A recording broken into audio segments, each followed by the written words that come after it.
오늘은 창세기 21장 1절에서 21절까지 말씀입니다. 여호와께서 말씀하신 대로 사라를 돌보셨고 여호와께서 말씀하신 대로 사라에게 행하셨으므로 사라가 임신하고 하나님이 말씀하신 시기가 되어 노년에 아브라함에게 아들을 낳으니 아브라함이 그에게 태어난 아들 곧 사라가 자기에게 낳은 아들을 이름하여 이삭이라 하였고 그 아들 이삭이 난 지 8일 만에 그가 하나님이 명령하신 대로 할례를 행하였더라. 아브라함이 그의 아들 이삭이 그에게 태어날 때에 100세라. 사라가 이르되 하나님이 나를 웃게 하시니 듣는 자가 다 나와 함께 웃으리로다. 또 이르되 사라가 자식들을 점 먹이겠다고 누가 아브라함에게 말하였으리오마는 아브라함의 노경에 내가 아들을 낳았도다 하니라. 아이가 자라매 젖을 때고 이삭이 젖을 때는 날에 아브라함이 큰 잔치를 베풀었더라. 사라가 본즉 아브라함의 아들 애굽 여인 하갈의 아들이 이삭을 놀리는지라. 그가 아브라함에게 이르되 이 여종과 그 아들을 내쫓으라. 이 종의 아들은 내 아들 이삭과 함께 기업을 얻지 못하리라 하므로 아브라함이 그의 아들로 말미암아 그 일이 매우 근심이 되었더니 하나님이 아브라함에게 이르시되 내 아이나 내 여종으로 말미암아 근심하지 말고 사라가 내게 이른 말을 다 들으라. 이삭에게서 나는 자라야 내 씨라 부를 것임이니라. 그러나 여종의 아들도 내 씨니 내가 그로 한 민족을 이루게 하리라 하신지라. 아브라함이 아침에 일찍이 일어나 떡과 물 한 가죽 부대를 가져다가 하갈의 어깨에 메워주고 그 아이를 데리고 가게 하니 하갈이 나가서 부엘세바 광야에서 방황하더니 가죽 부대에 물이 떨어진지라. 그 자식을 관목 덤불 아래에 두고 이르되 아이가 죽는 것을 참아보지 못하겠다 하고 화살 한바탕 거리 떨어져 마주 앉아 바라보며 소리내어 우니 하나님이 그 어린아이의 소리를 들으셨으므로 하나님의 사자가 하늘에서부터 하갈을 불러 이르시되 하갈아 무슨 일이냐 두려워하지 말라. 하나님이 저기 있는 아이의 소리를 들으셨나니 일어나 아이를 일으켜 내 손으로 붙들라. 그가 큰 민족을 이루게 하리라 하시니라. 하나님이 하갈의 눈을 밝히셨으므로 샘물을 보고 가서 가죽 부대에 물을 채워다가 그 아이에게 마시게 하였더라. 하나님이 그 아이와 함께 계심에 그가 장성하여 광야에서 거주하며 활 쏘는 자가 되었더니 그가 바란 광야에 거주할 때에 그의 어머니가 그를 위하여 애굽 땅에서 아내를 얻어 주었더라. 아멘. 성경을 보면 하나님께서 하나님의 백성들에게 기쁨을 주시는 장면이 많이 등장합니다. 그리고 우리를 웃게 하시고 기뻐하게 만드신다라고 말씀해요. 오늘 본문을 보아도 아브라함과 사라를 웃게 하시는 내용이 등장하는데요. 이유가 무엇인가 보았더니 하나님께서 말씀하신 대로 아들을 주셨기 때문입니다. 아브라함과 사라는 2번 웃었습니다. 한 번은 하나님의 말씀, 하나님의 약속이 너무 황당해서 이제 한번 웃었고요. 또 한 번은 하나님의 말씀이 이루어져서 웃게 됩니다. 황당해서 웃었던 부분은 이미 우리가 앞에서 보았습니다. 하나님 말씀이지만 하나님 그렇게까지 안아주셔도 이스마엘이면 충분합니다 라고 아브라함이 말할 정도로, 또 하나님께서 아브라함과 말씀하실 때 사라가 그 이야기를 듣고 웃었던 그런 내용이 보여졌었죠. 그런데 오늘 본문을 보면 실제로 하나님 말씀이 이루어져서 이들이 웃게 됩니다. 1절에 보니까 이렇게 말씀해요. 여호와께서 말씀하신 대로 사라를 돌보셨고 여호와께서 말씀하신 대로 사라에게 행하셨으므로. 자, 반복해서 말합니다. 말씀하신 대로, 말씀하신 대로. 2절에 보니까 사라가 임신하고 하나님이 말씀하신 시기가 되어 노년의 아브라함에게 아들을 낳으니, 말씀하신 때가 되니 이 역사가 이루어진 것입니다. 우리가 이미 보았죠. 하나님의 능력에 문제가 있는 것이 아니라 하나님의 때가 다가와야 일이 이루어진다는 것입니다. 하나님의 시기가 되니, 말씀하신 시기가 되니 이러한 역사가 이루어졌다라는 것입니다. 때가 되면 이루어집니다. 그래서 성도는 웃게 된다는 거죠. 그래서 오늘 본문 6절에 보면 사라가 이렇게 고백합니다. 사라가 이르되 하나님이 나를 웃게 하시니 듣는 자가 다 나와 함께 웃으리로다. 이게 하나님이 우리에게 어떻게 일하시는 분인가를 보여주는 내용입니다.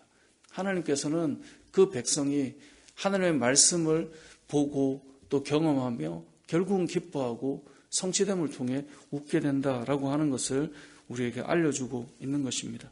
이 시대를 살아가는 저와 여러분들도 마찬가지입니다. 모든 성도들은 하나님의 약속을 받는 자들이고요. 또 그 약속이 이루어가게 됨을 깊이 경험하며 웃게 된다는 사실을 우리는 기억해야 합니다. 그래서 저와 여러분은 말씀을 가까이 할 필요가 있습니다.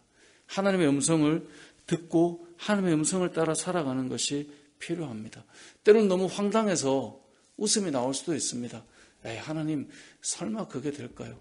그런데 하나님께서 말씀하셨다면, 하나님께서 저와 여러분에게 보여주셨다면 그것은 반드시 이루어진다라는 것입니다. 저와 여러분이 이렇게 하나님께서 우리를 웃게 하시고 기뻐하게 하시는 은혜를 많이 경험하는 믿음의 삶이 되었으면 좋겠습니다. 오늘 본문은 그런데 웃는 이야기만 나오지는 않습니다. 근심의 문제도 함께 등장하는데요. 그것이 어찌 보면 우리의 인생인 것 같습니다. 늘 웃는 것이 아니라 근심도 항상 동반되죠. 8절 이하에 보면 이제 이삭이 자라서 젖을 떼고 젖을 떼는 날에 아브라함이 기쁨으로 큰 잔치를 베풀었거든요. 그런데 9절에 보니까 사라가 보니까 이 이삭을 놀리고 괴롭히는 사람이 등장해요. 아니, 아브라함의 아들인데 누가 감히 100세 낳은 아들을 놀리거나 힘들게 하겠습니까? 그런데 오늘 본문에 보니까 그런 사람이 등장하는데 바로 아브라함의 또 다른 아들 이스마엘이었다라고 9절에서 말씀하고 있어요. 이 모습을 본 사라가 얼마나 마음이 불편하겠어요. 그래서 9절, 10절에 보면 말하는 거죠. 그가 아브라함에게 이르되 이 여종과 그 아들을 내쫓으라. 이 종의 아들은 내 아들 이삭과 함께 기업을 얻지 못할 거다. 이것 때문에 아브라함이 근심하기 시작해요. 11절에 보니까 아브라함이 그의 아들로 말미암아 그 일이 매우 근심이 되었더니, 당연히 근심이 되죠. 이스마엘도 사실 아브라함의 아들이잖아요. 그리고 아들이지만 이삭과 그 문제가 일어나는 것을 또 마음 불편할 수밖에 없죠. 이러한 부분의 갈등과 고민과 근심이 아브라함에게 있을 수밖에 없습니다. 근데 곰곰이 생각해 보면 이 근심의 출발점이 무엇입니까? 바로 불순종의 결과입니다. 이스마엘은 어찌 보면 하나님을 온전히 신뢰하지 못한 사라와 아브라함의 불순종의 결과가 이스마엘입니다. 하나님의 때를 기다리지 못하고 사람의 계획으로 이루어진 것이 이스마엘이죠. 말씀을 기다리지 못하고 인간의 방법을 사용한 것, 그것이 어찌 보면 이스마엘이라고 볼 수 있습니다. 당장 생각할 때는 이스마엘도 감사하다 볼 수 있죠. 사람의 방법을 써도 그래도 뭔가 좀 갈 수 있다라고 생각할 수 있죠. 그래서 하나님께서 약속의 말씀을 주실 때도 이스마엘로도 충분합니다 라고 말할 수 있죠. 그런데 문제는 하나님의 뜻이 성취되고 나니까 이 사람의 일이 뭔가 갈등의 요소가 되고 있음을 보여주고 있습니다. 우리도 마찬가지입니다. 하나님의 말씀을 듣고 하나님의 때를 기다려야 되는데 그러지 못하고 움직이면 나름의 결과는 만들 수 있는데 그게 지나 보면 그게 하나님의 뜻이 성취되었을 때 갈등의 문제가 되고 근심이 된다는 것을 오늘 본문은 우리에게 알려주는 것입니다. 기다리면 말씀으로 온전히 웃게 되는데 우리가 일을 만드는 경우들이 늘 있다는 거죠. 오늘 본문에서 이러한 근심이 우리가 만들었음에도 불구하고 이때에도 근심을 해결하시는 분은 누구입니까? 하나님이시죠.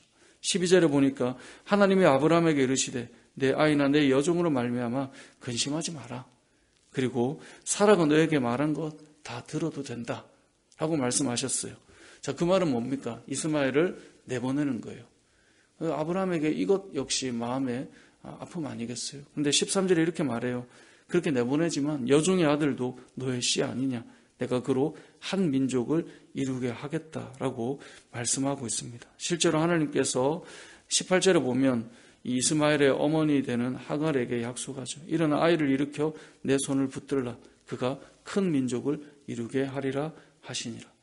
그러니까 결국 보면 갈등이나 근심이나 고민이 되는 문제를 하나님께서 풀어가시는데 어떻게 풀어가십니까? 약속하신 이삭도 또 하나님께서 계획하지 않았지만 아브라함을 통해 시작된 이스마엘도 하나님께서 다 지키시고 돌보시고 세워가는 것을 통해 역사하십니다. 결론은 무엇입니까? 하나님은 우리를 웃게 하시는 분이다라는 것입니다. 근심 가운데 있을지라도 우리가 때로는 실수하고 실수의 결과를 만들어 놓았다 할지라도 그때도 문제를 풀어가시며 우리의 마음을 회복시켜 가시는 분이 하나님이신 것입니다. 하나님은 말씀을 성취하시고 때로는 우리의 연약한 가운데에서도 합력하여 선을 이루시고 주의 일들을 세워가시는 분이다라는 사실을 우리는 기억해야 할 것입니다. 말씀을 맺겠습니다. 하나님께서 저와 여러분의 인생도 동일하게 이끌어 가실 것입니다. 하나님께서 우리에게 말씀하시고요. 그 말씀을 따라 이루어 가실 것인데 우리는 말씀을 신뢰하고 또 말씀을 순종하고 또 기다리면서 하나님의 기쁨을 누리는 저와 여러분의 삶이 되시길 주님의 이름으로 축복합니다. 아멘.